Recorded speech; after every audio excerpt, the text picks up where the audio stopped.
Hey folks, welcome back. So I've had some time to work on the table saw. I worked this weekend gone by on it and got quite a bit done. And so far I'm pretty impressed with the way this thing's working. So as you can see now, I've got my fence system set up so that it slides along. And all it is the turn of a dial, the same as my little saw that I used to have. Just turn the dial and to tighten it down, and then just slide it along. So we've been doing some tests here with this fence, and what I did was, you can see I drew a line. I brought my fence up and I drew a line and I tightened it down on that, and you can see it's coming to that line again. And then what we were doing is we were just sliding this out here just randomly like this, and then taking a measure to see what it was lining up like. And this one for this time is 24 and just slightly over 15/16. Now if I go to my saw mark, as you can see, is 24 and slightly over 15/16. Same thing if I were to go out further, slide it out, tighten it down. Because this part is very crucial that this thing be cutting accurately every time, and that be ending up the same distance, because or from this mark, because we want it always cutting parallel. So this one is 56 and slightly over 9/16. And then if I go to my saw mark, 56 and slightly over 9/16. So now this is just set up just temporarily. You can see I just got a couple of bar clamps on the end of it. What I'm actually going to do is my next stage is I'm actually going to cut a wider piece for my fence stock. I'm going to cut it the same width as this, and then I'm going to cut my back piece the same width too. And then that kind of creates like a track that will always keep this thing running nice and even. And then I want to set a tape measure into the edge of this thing along here, and yeah. But guess what, guys? That's for another video. I'm going to show you some footage of what I've been up to this week too. I've worked on the kitchen. We're working on another one too. That pile that we worked on earlier in the week, it's turning into a kitchen, as you can see. And we installed another one, which I'll show you some footage that I taped earlier today. So hopefully you guys had fun watching. Hopefully you'll keep tuning in, and I thank you for watching this video. So this is the kitchen that I just finished up this morning. Been working on this one for a couple weeks.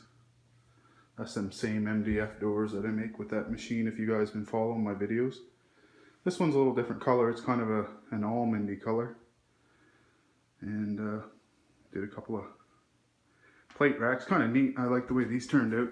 Kind of hard to see, I guess. But there's, yeah, you can see I ran this board through the table saw on an angle to get this nice dished out thing, so the plates kind of lay in there nice.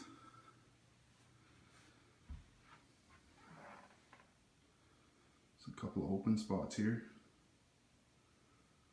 So there we go. So now what I'm going to do, I got this done, I'm going to head back to the shop and try to work on the table saw upgrade a little bit for the rest of the day. This is what's been keeping me busy for the most part. I got a few hours on that saw on Saturday gone by here, but now hopefully get it finished. So I just want to give you guys just a quick shot of what I have got here so far and how this is working. So here on the end of the plywood, all I did is I just screwed a piece on the end of the plywood, as you can see, with all these screws, and then I doubled it up with this and screwed it all down, made sure it was nice and rigid. I left a little wee tiny groove right here so that I can fit my tape measure in here. So the way this is working is this little, I'm going to slide this down the end as well, so you can see this.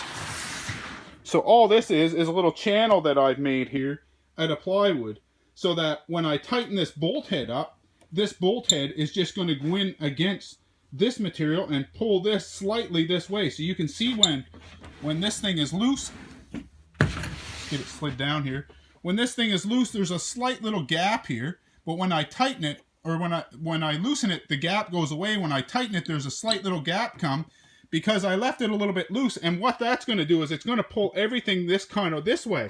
And with this against the backside here, it's going to tighten this against here. So then that fence is locked in place so that it can't move, because it's some hard, guys, to get something that could stick out there 4 feet like this and then be able to push on the end a little bit, because it's like a big lever, you know, it doesn't take much pressure to push that.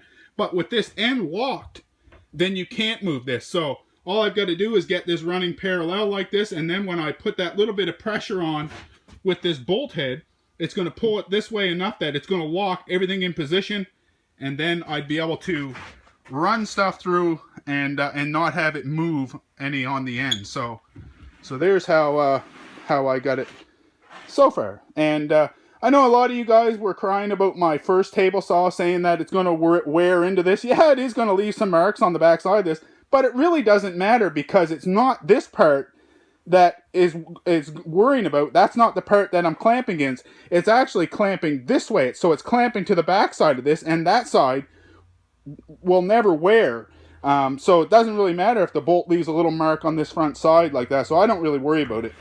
My other one is the same thing. It will get a little wear along the front edge, but who cares? It's all this is for that bolt to push ahead and pull everything back tight.